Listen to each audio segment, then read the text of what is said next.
Adam, Dude, thanks for having me. Thank you for being here. It's an absolute pleasure. So you're actually here in Medellin. I am. You just flew in yesterday? Day before, 2 days ago. Yeah. So you're actually here for a mastermind that we have this weekend. Yep. Super honored, super excited to have you here, share with the group. Thanks, and your experience, knowledge, AI, all of it.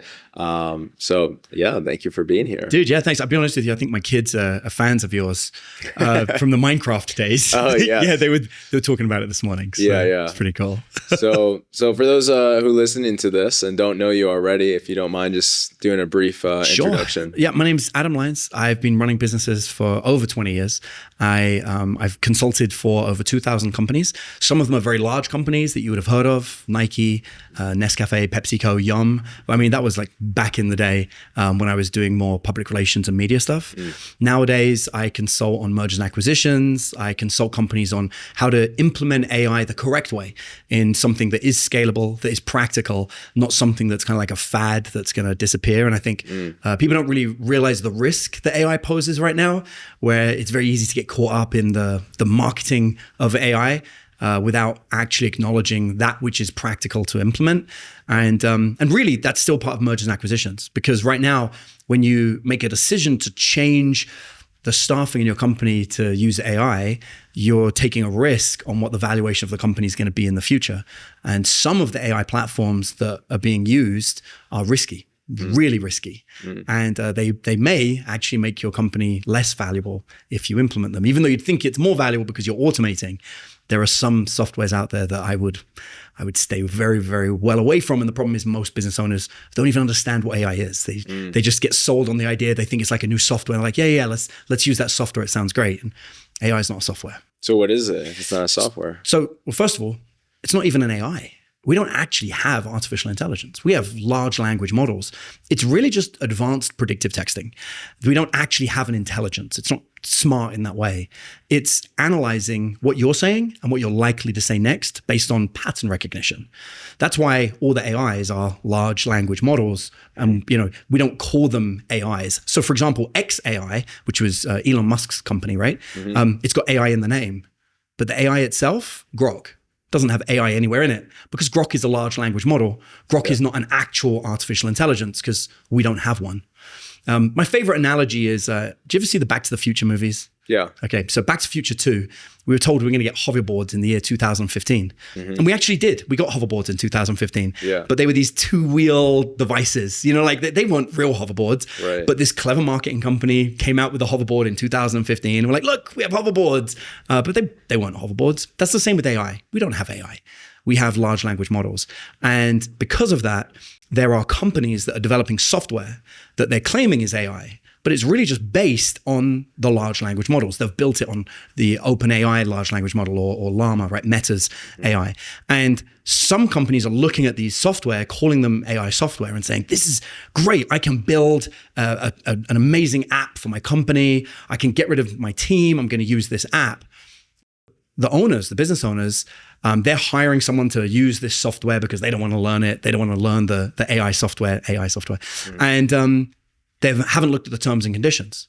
And they haven't seen that for a lot of these apps, you give up your rights to the data, to your intellectual property, to your patents, anything that connects to this. This is terrifying. And what's the scariest part is the business owner doesn't know that they're doing this. And you take your customer data, you get this really cool app made that some guy is told he's going to charge you 15 grand for your own custom app, but they're going to do it in AI. First of all, you could have built it for $100 yourself. Second of all, if your customer data goes into that app, you no longer own your customer data. Well, if you don't own your customer data, what's the valuation of your company? It's definitely not based on that customer data because you just made that customer data publicly available to anybody via the AI. Wow. So there's softwares that are very common that people are using. Are there any ones that people would recognize by name that you can share?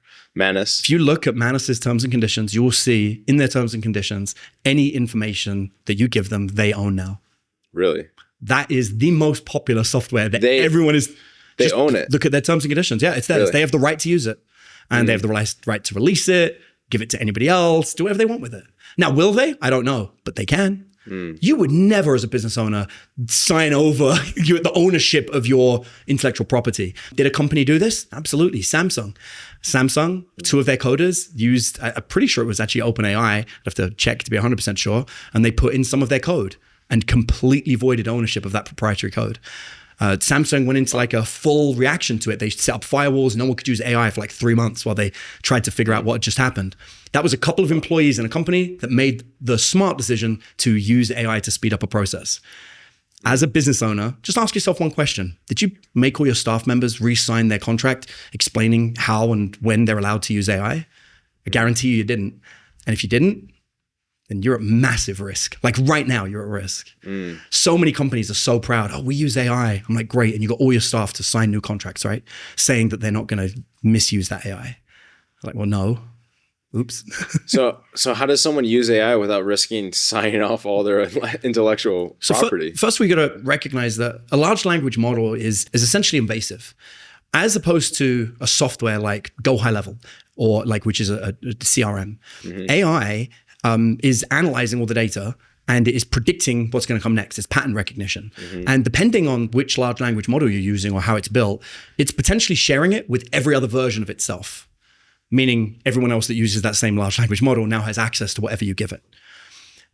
As a business owner, if you purchase and use a piece of software in the past, if I get Go High Level, I've got Go High Level. Whatever I put in Go High Level stays on my computers. It's my Go High Level. That's how it works, right?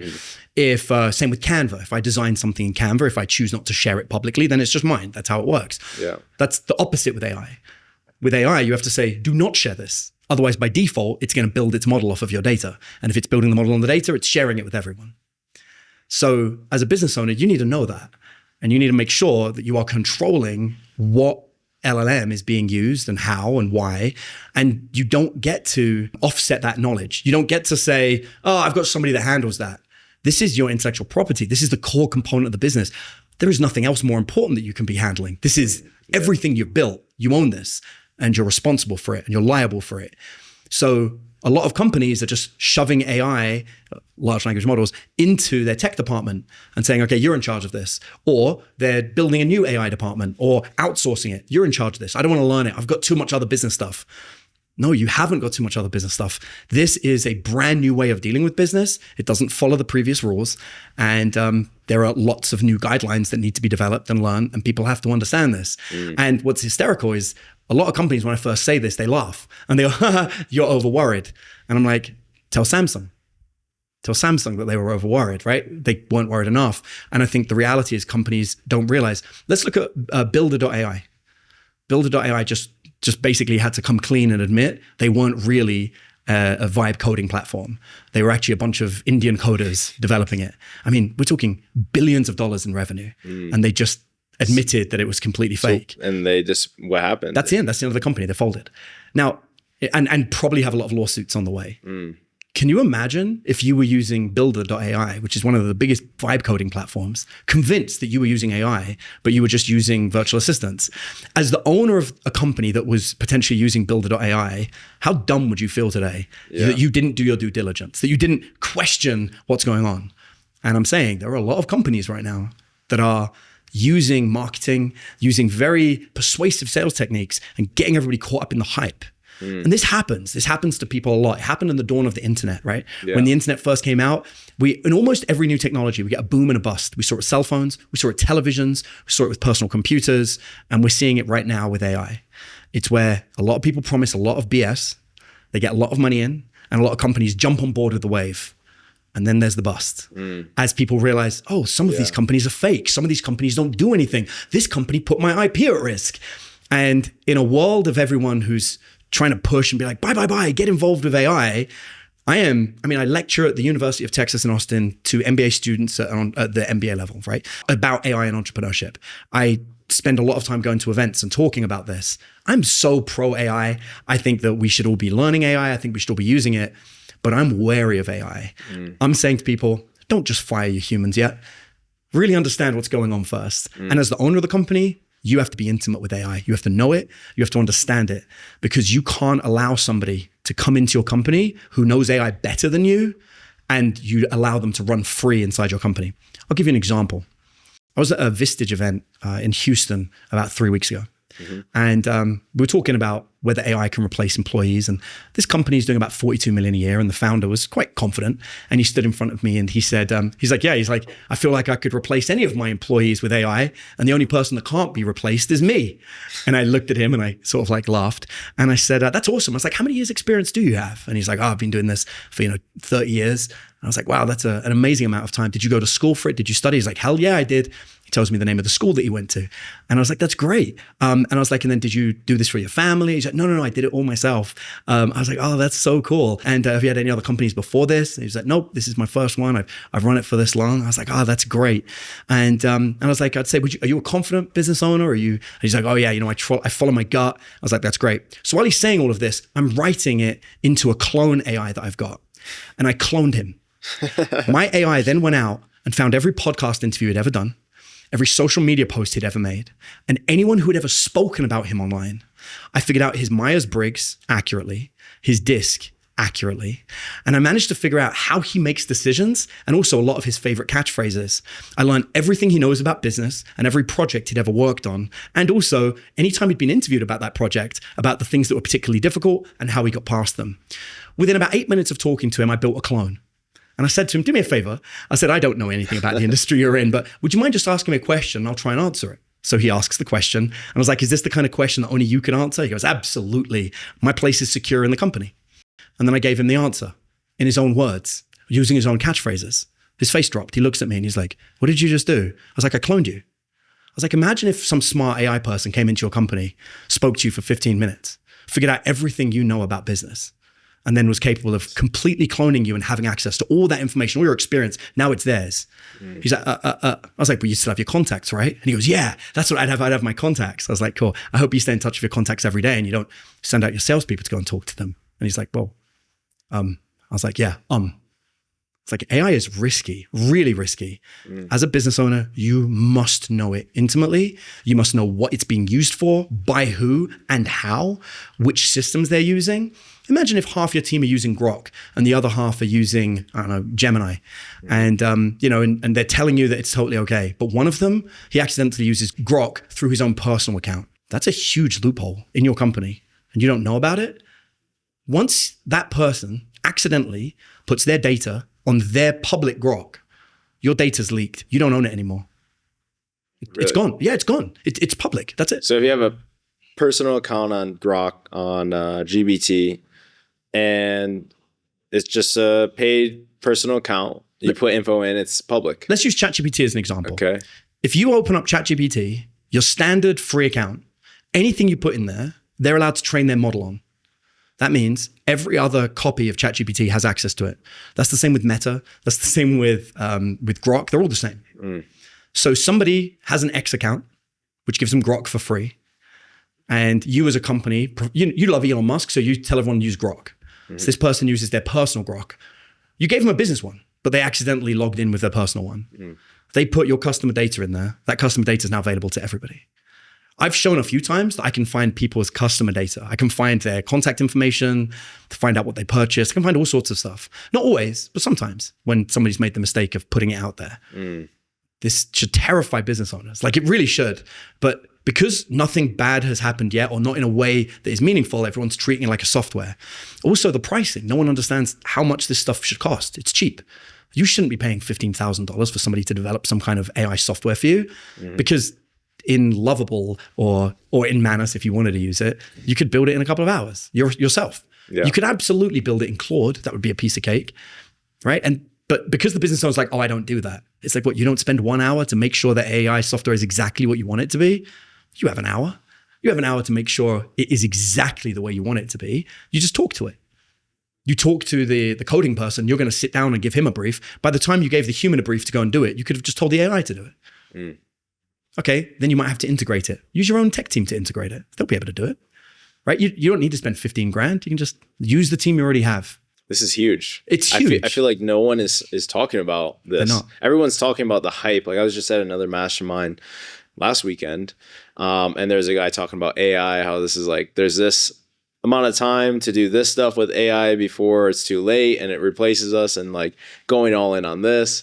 but nobody is talking about, and I think he actually mentioned Manus and some other tools, but no one shares the risks. The risk. And what you're saying. It's terrifying. But it's not just that, right? My message isn't sexy because my message is practical. Everyone else's message is, look how much money you're going to make. Look how much you're going to do this. Here's something no one's doing yet, but they will. In any new technology, it always starts the same. First of all, it's a race to use it first, use it best, make money with it. It's a growth game. So builders.ai obviously cheated at that game, pretended they were bigger and better than they were. The technology wasn't where it's supposed to be. And by the way, most AI technology is not where it needs to be yet, not for a full trusting of it. Every system I've ever seen that is fully automated ends up breaking, needs repairing, needs a human to oversee it. Nothing's really fully automated, not in a way that you can just leave it and set it and forget it. I like thinking about Mickey Mouse and the Sorcerer's Apprentice, where he's got the brooms and he has them putting water in the well. That's kind of how AI is. It can definitely automate a process, but somebody's got to monitor it. Otherwise, you just end up pouring the water in the well and you get a flood, right? It's the same kind of thing with AI. So you still got to have a human involved. But what happens is, first of all, everyone rushes. I'm going to do it, I'm going to do it, I'm going to do it. Then leaks start appearing. People start getting worried about it. They pull back a little bit. And then people start thinking, well, how am I going to compete? And then you get aggressive action. We haven't seen aggressive action in AI yet, but it's coming. Imagine this. University of Zurich does a study and they find that they can convince people on Reddit to change their mind with a 96% success rate. To change people on Reddit's opinion. Just think about that. Somebody who is, a complete anti-gun nut suddenly saying, actually, I'm kind of okay with guns. 96% success rate because of the way that AI does it. And the way it does it is more detailed than a human ever would. The AI finds everything about decisions they've made in the past, or they reverse their decision and then uses that same logic pattern on the person. Now, a human being would get bored. They wouldn't do it. They would be, I don't want to do this again. I've got to talk to this guy. There's the emotional drain that the AI just doesn't feel. The AI will just go on relentless until the person changes their mind. If somebody wanted to be aggressive with AI right now, you could find a company, a competitor that you just wanted to fold. And you could create a whole bunch of fake buyers, AI fake buyers, 200 of them. And now you occupy their sales team all day, every day, with 200 buyers that are potentially on the fence and at the last minute back out. Your sales team. That's brutal. Oh yeah. No one's done this yet because, again, I have to think of real practical business uses and things that we do. This will happen. Somebody is going to be smart enough to say, I'm going to attack a company with AI and I'm going to keep them so busy that their sales team cannot, they just constantly think they're going to make a big deal that they never actually make because the AI is, secretly convincing them to quit their job. I mean, that's really scary. By the way, if you've got an AI sales team and not a human sales team, that doesn't make it any better because your AI sales team will just talk to the AI sales team forever and nothing will happen as well. And the humans will get lost. The real humans will get lost in that mix and you'll lose all your sales. This is just one of countless concepts I've come up with for the risk of AI. So when you roll AI out in the company, which by the way, I think everybody should do, I think step one should be training the business owner on how to use AI. As a business owner, you need to know it. You need to know that it's based on large language models. You need to know the difference between Gemini, between Copilot, between OpenAI, between Grok, between Llama, and why you do or don't use different ones. Now, I use 4 different ones on any given day. I'll tell you why I use them. I use Llama because I get free internet on a plane. Llama's connected to WhatsApp. WhatsApp is often allowed to be used for free on a plane because they offer free messaging. So I can use Llama through WhatsApp to browse the internet. So that's one very practical use for Llama. Interesting. Llama also connects to the Ray-Ban Meta glasses and you can do live translation. We're here in Medellin. I don't speak Spanish, but I've had full translations of every Spanish conversation through my glasses. You've seen me wearing them a whole bunch of times. I can hear everything everyone's saying. I have Dame Judi Dench talking to me. It's brilliant. And she's telling me everything everyone's saying in Spanish. And I've heard people talk about me. I've heard all sorts of things. And I know exactly what's being said in every single room that I'm in. That's a great, valuable asset. I also use Meta when I want to analyze something via an image because my glasses can see it and it can tell me what's going on. So I use it for repair jobs. When my HVAC broke, me and Llama were best friends and we repaired my HVAC for $88 instead of $2,500. Great practical use case for every single day, right? I use Grok if I want to do some form of coding. I like Grok's coding. Claude is actually better at coding and I'm going to acknowledge that, but I'm not really a coder. But Grok is cheap and it's unlimited on the plan that I've got, so I can code as much as I want. Claude has limitations for coding. Even if you pay, you have to pay even more and more and more to be able to do it. And I don't trust Manus because of their terms and conditions. So I use Grok if I'm going to do anything coding related, and sometimes Canva as well, which is a separate point. Next up, I use Gemini. I use Gemini for Google VO3 for the video capability. It's just phenomenal. I made a bunch of video ads that would have been $1 million budget. I used to work in the film industry back in the day when I did media, and I'm just very blown away by the power of VO3. And I'm excited about what everyone else is going to bring to the table, but at the moment, no one comes close. I wouldn't use anything else for video today. OpenAI is my brain. I use OpenAI to outsmart people, to outthink people. OpenAI is by far the smartest of all the AIs. It can run rings around other AIs. I can get OpenAI to run other AIs for me, bypassing APIs and doing all sorts of amazing things. If I want to analyze a person, a company, a concept, I'm going to use OpenAI all day, every day, at its highest level, not the free account. I use the fully paid expensive account because that's where you get the smartest brain. These are really good use cases. Every entrepreneur, every business owner should know why you would use each one, what you would use them for, and how to use them. You should have coded an app, you should have made a video, and you should have had some kind of strategy session, and you should use it in everyday life, right? These are basic things. Yeah. After that, you want to start by training your team to use AI. Pick one platform that you're going to trust in the company. Make sure that it's not an open source platform. So you could use OpenAI, but get a Teams account, which locks the data private to you. Okay. And then roll it out to each staff member and tell them how they can use it, when they can use it, and when they can't use it. Now, this is really boring. No business owner wants to do it like this. Tough. Because boring is usually good in a business. Give it to your operations manager. Let them roll it out nice and slow in certain departments. This is a good test to see if your staff are willing to adapt to new technology. It won't just be AI. We'll have robotics. We'll have 3D printing, which are going to become more and more prevalent as time goes on. And you're going to want to see the staff that are pro adapting and using new technology and those that are against it. You can think of it simply, if you were going to switch CRMs, if half of your staff were saying, I don't want to switch CRMs, I've just learned this one, that's not normally a good staff member to keep. I'm not saying you should fire them. I'm just saying they're people to keep an eye on if they don't want to adapt with new technology. Right. The staff that adapt with new technology, they're going to be able to use AI really, really well. They're going to be a massive value asset to your company. None of this involves firing anyone. It's hysterical how many people online will message me and be like, you're advocating for firing staff, replacing. I'm like, I am doing the opposite. I don't think you should. Once you've had this rollout, once you've got that and everyone's using AI in a very simple way, you're probably going to find that some of the staff start building software. They start creating agents. They start creating bots internally in the company. And before they apply them, they should showcase them to you. I want you to show me when you develop a bot that you want to use in your role. Show me what it does. Show me how you build it. Make sure it's built in our system. Also important. Yeah. If they build it in their own, when they leave the company, it goes with them, right? So this is a nice, solid next step. Now, you as the business owner or your operations manager, if you're doing the integrated visionary system, will analyze each one of these and say yes or no. And they should get tested for a week or two, see what the results are. Did it do better? Did it do worse? This is how this should get rolled out, because it's not just one system. There's a whole bunch of different systems. And then as time goes on, then you can start saying, okay, we're going to create this better. And then if you get to a point where you're like, you know what, we've got a really good automated system here. We have our AI agent. It's pretty much a solid SOP. I think we would like to turn that into a software. I want an actual software that's going to do that for us. Then you can develop a software. You might be able to do it in-house, but this could be a good use case for then bringing somebody else in.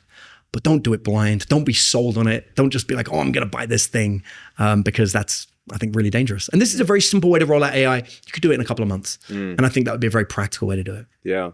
No, this is you're dropping so much value. Thanks. I'm really excited for the event, because when we first connected, you're like, oh yeah, I'll just give you a $50,000 consultation in 10 minutes. Here's some questions. You did it in 15 minutes, I think. Mm-hmm. You sent it back to me, and I still have that, and I reference it, and I'm like, wow, this is thanks, very useful. So I'm blessed. My next door neighbor is retired, and he was one of the high ups at McKinsey & Company, which is one of the biggest business strategy firms in the world. Yeah. And he's my next door neighbor. He's my business mentor, and he's just an amazing human being. And when I first started getting good at AI, he said to me, I want you to teach me everything about AI. And I'm like, dude, you're retired, And he's like, I want to know. And to me, that was, and this was 2 years ago. And I just thought that was so amazing that somebody who's retired and doesn't even need to know this insisted on still knowing what's happening. Mm-hmm. And after talking to him for a while, I said, I think I can clone McKinsey & Company. And he said, do it. And so I did. And I went home and I figured out how to do it. And I came back to him and I said, would you allow me to run a McKinsey report on one of your businesses? Because he still owns businesses, he just doesn't do anything in them. And he's like, sure. And I did it. And I sat with him for 6 hours and I presented the report as if it was a real strategy report. And he looked at the whole thing and he said, yeah, this is about exactly what we'd have done. He's like, it's not perfect, but he's like, it's good enough. I was like, I just saved you 50 grand. And he said, no, you saved me 500.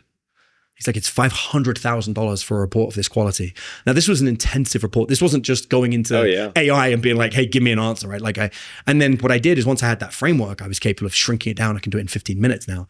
And so one of my favorite ways to showcase the disruption of AI is to point out that things that we're used to spending hundreds of thousands of dollars on can now get done, basically should be given as a freebie, right? Like you should just be able to hand that away as a free gift, right? And that's why I'm saying people don't understand when it comes to software, we're going to see within a year, you won't pay for software. It'll be a free gift like DVDs used to be on the front of a magazine cover. You'll be like, hey, I will build you a custom piece of software for your company if you'll give me a 10-minute phone call. That's the kind of stuff people are going to be doing because it has no value anymore because you can just make one. Like, why do I want a software that somebody else has got when you could make me a custom one that does exactly the same thing? So this is the future. So now we have to ask yourself, well, if that's what software is, there'll always be somebody that argues, by the way, and they go, well, explain Canva or explain this other software. Yeah, the companies that were grounded in before the development of AI, they've got use case, they've got a following. And I'm not going to say that there will not be other softwares in the future. I'm just going to say that now there's going to be millions of softwares and it's going to be very hard for any one of them to make it. Whereas in the past, if you put the time and energy into building a software that was good, there was probably not much competition. And even if there was, one or two maybe, you could fight back. Now, if you make a good software, somebody else is going to clone it. And they're going to have a version of it. And everyone's going to have the same thing. So you have to differentiate yourself in this world. And it's funny, and I mentioned this to you, and this is credit to you. The difference is going to be the people. The people that can talk and that can interact and network in real life and have real discussion where I know you're not an AI and I know that I'm not talking to a bot. I know I'm talking to a real human. And that's going to be the actual power. It's going to be the people that are willing to do that. Now, there'll be people that make money from home and don't go out and don't do anything. But the big decisions are going to be made by going places and doing it in person. And I think at the highest level of business, we're seeing that a lot. We're seeing a lot more of handshake deals, people going to visit somebody in person. We saw Trump go to Saudi Arabia. We saw Sam Altman when he wanted to bring on the guy that developed the iPhone. They met in person. And I think we're going to see a lot more of this. And it's going to be showcased more. We're going to talk about the power of meeting face-to-face and interacting with humans. No AI in the room, just real humans making real decisions. Yeah, and that's exactly why you're here this weekend. For this mastermind. And like I was saying, I'm super excited. You did that consultation, the McKinsey consultation. And you'll also be doing that for some of the attendees at this event. You've already dropped so much value, just so much knowledge in the, 20 minutes we've been sitting here. So thanks, I know that the room's just going to be like with Gino Wickman event. Yeah, I spoke at the EOS event. I was one of the speakers. Yeah, I got scored 10 out of 10 for content and 9.7 out of 10 for delivery. And that's because I made it up on the spot. What I did was I picked somebody in the crowd and I got permission to analyze their business. And I set my AI loose and we analyzed his whole business.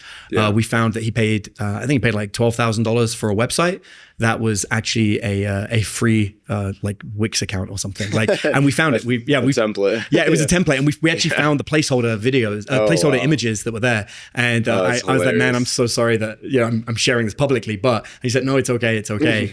But yeah, we did a full analysis of his website. We found his website was broken in so many places. One of his pages had been hacked and it was being used to promote some random product that was nothing to do with him.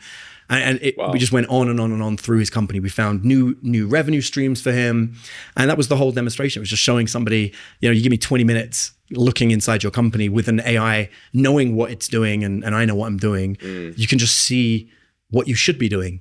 And that's probably the best use for AI. It's not automating some system. The automation's great, but someone's got to manage the automation. Like I said, there's got to be a human to, what about when things change? What about when someone changes a protocol? The AI doesn't know how to do that. A human's going to have to do it. And so, I think there's a real importance right now of, I don't think people should be getting rid of their staff today. I think they should be training their staff on AI. That should be the focus. And then the idea is hopefully you don't shrink the company, you grow the company. That'd be great. But then If there is resistance, if there are problems, then then you might have to look elsewhere and see what's going to happen. But I think the idea is for a business owner, learn AI, use AI, get good at it, and realize its best use cases. So what are you spending your time on these days? Because obviously you're doing stuff with AI, you're speaking at events, you're consulting on AI, consulting on business. What are you spending most of your time these days, right now? For the last 8 years, I really identify more as an investor and as a business strategist. Okay. So mergers and acquisitions is my favorite thing. I've been doing it for a very long time. I used to be business partners with a guy called Roland Frazier, who's actually the guy that took me under his wing and taught me mergers and acquisitions. He's a great human being, incredibly good at business. And so I started buying and selling companies and consulting and helping people do that. And in the last couple of years, I've had a couple of big acquisitions. One of them is a very large construction firm. We do about 1.5 billion a year. And the other one is a piece of a company called Chief AI Officer. And Chief AI Officer trains staff members to become AI enabled. And so we work with companies to roll it out. I've got 11 construction companies I'm going to work with next week in California, to give you an example. Wow. Yeah, so we're going to roll that out across all those companies, just train up the founders because they're understanding. They get the message. Okay, I'm a CEO, I'm a founder, I need to know AI. It's like, yeah, you can't have somebody in your company know more than you about AI because they can clone you and they can copy. And they can get you to use a software that moves all your data across and it's now public access and now they can use it legally. That should terrify everyone. Anybody can do that. You can get a job in a company, walk in there, suggest a platform where the data is public, clone you, steal your mailing list legally because the clone's got it. See what I mean? It's terrifying. It's crazy. Yeah, it's terrifying. Anybody could do that right now. That would be like the worst form of corporate espionage backed by AI. And everyone should be aware that that's very easy to do. So long story short, these are sort of my two, I suppose, passion projects. The construction company is amazing. It's very fun work in a multi-billion-dollar company. In fairness, it's the first time I've had ownership of a company of that size. And even though it's shared ownership, you get these unique challenges that I've never dealt with before, which is really fun. Yeah. I'm excited cutting my teeth on that. Yeah. And also the AI thing is super fun as well. I'm very passionate about sharing one message. And that message is, don't fire people, train them on AI.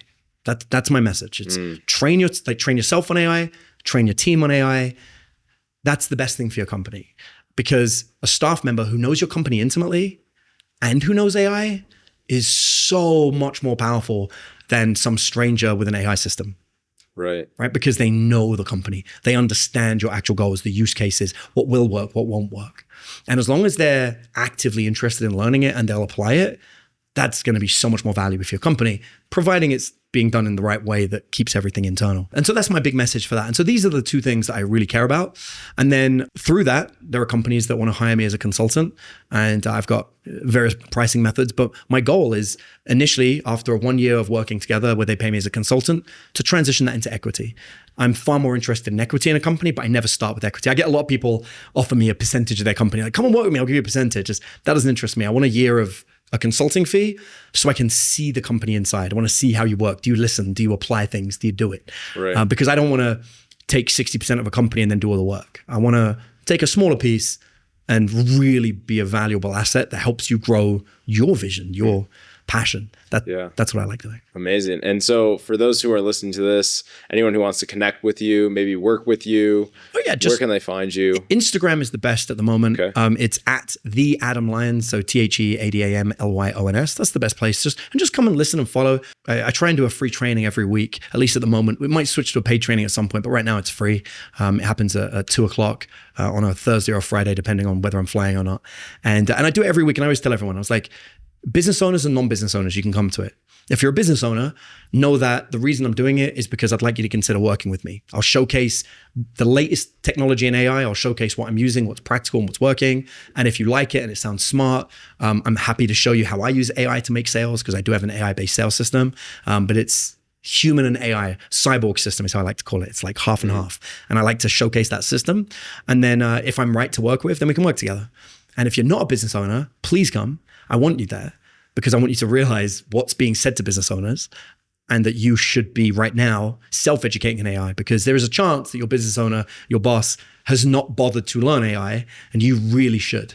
Because when the business owner is looking at rolling AI out in the company, they're going to keep every employee that knows how to use AI intimately. And so as an employee, the number one thing you could be doing to safeguard your career right now is getting very, very good with AI.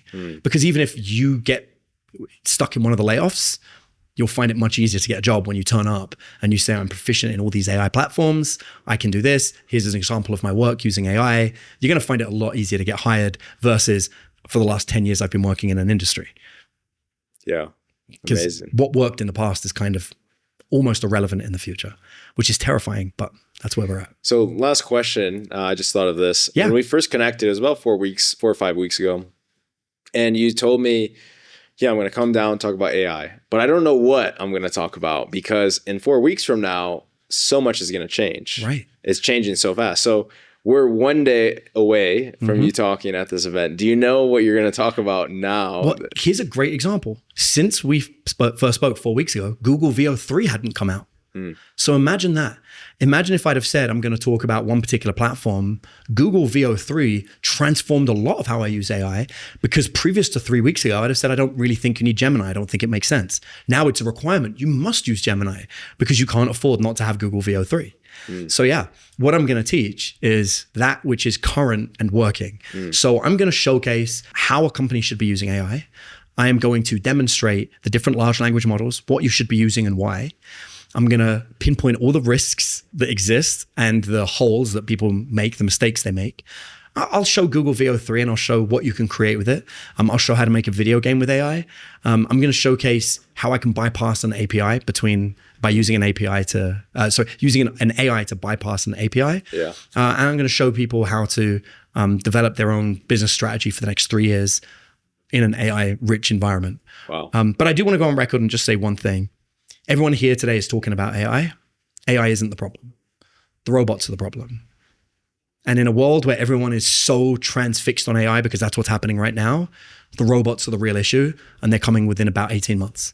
What do you mean by robots? So Tesla has announced that Optimus is going to be for release in 2027. Okay. We're halfway through 2025.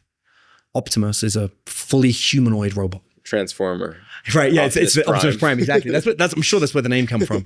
In China, they already mass produce humanoid robots. Really? Atlas from Boston Dynamics, right? That already exists. You can get an Atlas for $12 an hour. It's on their website. We are going to have humanoid robots within a year and a half. Humanoid robots should terrify people far more than AI because a humanoid robot with AI in it can do plumbing, can do electrical work, can do construction work, can do paramedic work. You start thinking like that, firefighting. You want to send in a human or you want to send in a robot? This is what should really be terrifying people. The brain is the AI, but without human appendages, without opposable thumbs, there's a limitation to what it can do. For example, we were at dinner last night and there was a gentleman there and I really loved his business. He does home cleaning and he says pretty much on automation, he doesn't have to worry about it. Well, I'm already planning on buying a humanoid robot and I already have a home cleaner. It's going to be really hard to justify having a home cleaner when I paid $17,000, which is what they say the price is going to be for a humanoid robot who will clean my house every single day perfectly and cook and fix my plumbing and my HVAC and replace the tile on my roof when it goes down and do the lawn and the gardening. So when you think of it like that, but then it gets worse. Robot lawnmowers are coming out. We've got Roombas. I mean, I have a Roomba, right? Robot lawnmowers are coming out. You know what's even easier than buying a robot Roomba, a robot lawnmower, a robot is having a humanoid robot that can use the tools you already have. It's practical. It's easier. And so when those robots come out, you're going to see all these other little robotics companies. Why would I have a Roomba if I've got a humanoid robot that can run a regular vacuum? So you start seeing this disruption starts eating into other robotics industries. It starts eating into a lot of different industries. And for everyone who says, yeah, but the technology isn't there yet, I'm telling you the technology is absolutely there. We're already seeing it. And Atlas is already working. They're already using them in military zones. They're already using them on some construction sites. In fact, our construction company right now is actively looking at bids for various robots that we're going to be bringing into the company right now. So if we're using it now as an early use case a year and a half before it's on mass release, the robots will be the real issue. So once again, if you're sitting there and you think, my industry is going to be safe, it's not. And look, there's always going to be an argument. It's not going to fully replace humans. I agree, it's not. But the Great Depression, we had like a 25% unemployment rate roughly. MIT, Harvard, they're predicting 33% unemployment rate due to AI. That doesn't count robots. So that's what you have to think about. The numbers are there. The math is there. Everybody right now should be thinking, we can't stop AI at this point. It sounds, because I get people all the time, they're like, oh, well, don't talk about it. Tell everyone to boycott it. In order to truly boycott AI, truly, you have to drop every social media platform. You can't use Google. Every time you use any of these platforms and you see the advertising or you pay a subscription, you're funding the AI development. So if you really plan on boycotting these things, you first, if you're saying boycott them, you first have to boycott those platforms and you won't be able to. And because you can't, don't expect anybody else to be able to. No, nobody can, not right now. The AI is there, it's in our phones, it's already there. It's not going anywhere. The real thing that we should be asking for right now, truly, and I truly believe this, is universal basic income. We should be asking for it right now before it becomes a problem. And it should be the change of dialogue. It shouldn't be get rid of AI. No one's going to get rid of a new technology because if nothing else, you lose competitive power against other nations that have it. You can't be the world, like the one nation that doesn't have AI and everybody else does, because it's too beneficial from an optimization standpoint. But you could be the first nation to have UBI to protect humans, to make sure that people do have income. And that's what I think we should be asking for right now, because the robots are the real issue. The AI is the warning of what's coming. Wow. Okay. Well, I think we'll end it there. Cool. Adam, dude, it's been a pleasure. Appreciate you. Super excited. Thanks, Thomas. To have you here, and can't wait to hear what you have to share more at the event tomorrow. Thanks, man. It's gonna be good. Absolutely. Cool. Thank you.